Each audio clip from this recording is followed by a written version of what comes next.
actually, my worst fear of this path that we are on with synthetic biology is that we'll have a major ecosystem collapse. And so if you had a bug that got out and killed the insect population, would you people would say like, well, why do you care about bugs? Well, the bugs, feed frogs and fish and birds and all these different things. So if you can collapse. Oh, if bugs died, the earth would total death. Exactly. And this is the big concern that we're facing. So you could create a fungus on accident that eats chitin and the bugs all die. Exactly. And here's the problem. You have no clue and you can't predict how this future technology or a fungus that replicates just off of carbon dioxide and oxygen, which is what Interstellar is about. That's what they're really worried about. That goes back to the Andromeda strain. I mean, they've known this for a while is my point. So what do we do? Trump's worried about nuclear weapons prohibition, which I'm totally about disarmament. Everybody did it. This is a trillion times more dangerous. This is Promethean fire. Oh, absolutely. This is probably one of the most catastrophic risks or threats that faces humanity and the United States. And we need to be at the forefront of it. No, Elon's right. We got to go type 1 now in case we blow the earth up. Everybody keeps saying, oh, like Neil deGrasse Tyson, why do you care about getting off world? We got to save this. We save it we got to expand right now. This is we're too powerful. We are Atlantis. Whether Atlantis existed or not, Dr. Huff, the story of it with the technology that blows the island up, we're there. I mean, we obviously... If you always duplicate, that's what life's about. You got to distribute. I mean, you agree with Elon Musk's plan to try to go type 1 civilization immediately? Well, I do believe that it is very important for scientific discovery, and it does give humanity way out. I mean, if you do look at the Earth's history, whether it's an asteroid or some other catastrophe, it is important to get off this rock and try to colonize other parts of space.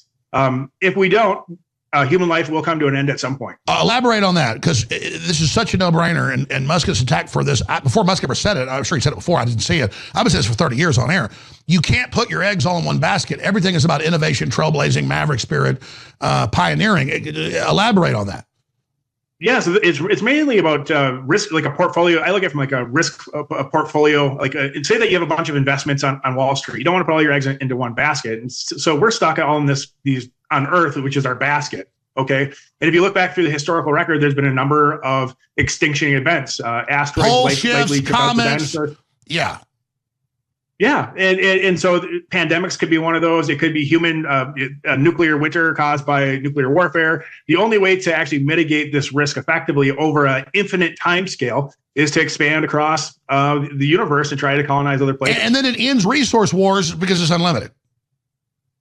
Well, along with this, so if you're also pushing the space race, so to speak, and you're investing in all this different space technology, oftentimes you develop other products to solve and engineer other products to solve problems that you didn't think of. And the one that they used to use from the 70s all the time was Velcro. So they had a problem in space where things would float around and they couldn't keep in place. So they invented Velcro so they could stick, a wrench to the side of the spacecraft and it wouldn't move.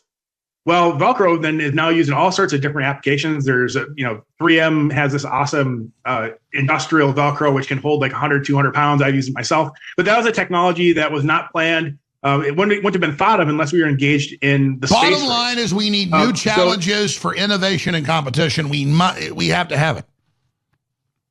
Oh, absolutely. By pressing through this space race and getting to Mars, it will actually push what it means to be what it means to be an American. I'm very proud of the United States investment into programs like SpaceX and Starlink.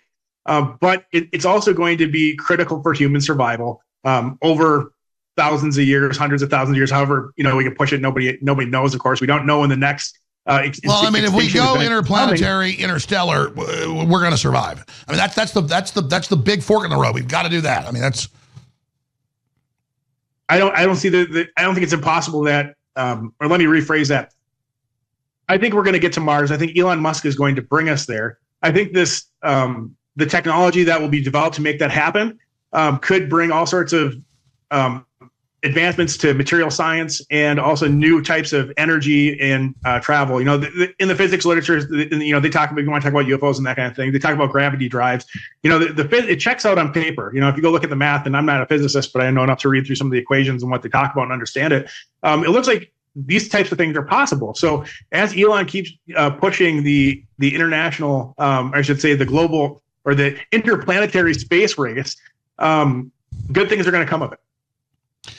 And I've looked at the numbers. and it's more of an art than a science. But how far we've come from the Wright brothers 100 and something years ago to now, we're like 98% there. It's like you got to go big though, and it's done.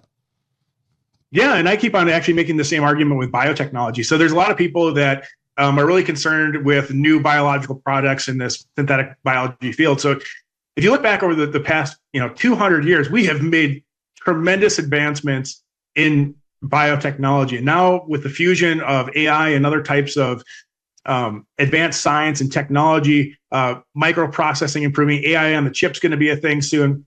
With all these advancements, it's really going to push the envelope of synthetic biology. We might get to the point where we can have fully synthetic, but biological replacement tissues. So skin, eyeballs. I mean, you can really get creative with the different kinds of things you think, Well, here's an example. My Achilles is totally gone because I waited too long 10 years ago when it started to tear, and I waited. It's all gone now. And they're like, even if we get a cadaver from China, it's going to be hard now. And I mean, I could literally lose my leg. It's bad, folks.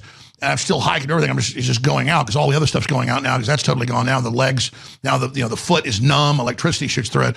But yeah, I morally don't want to take. They might have killed some person, so I won't do it. But so that I'm waiting. I would love it if they could just grow me an attendant.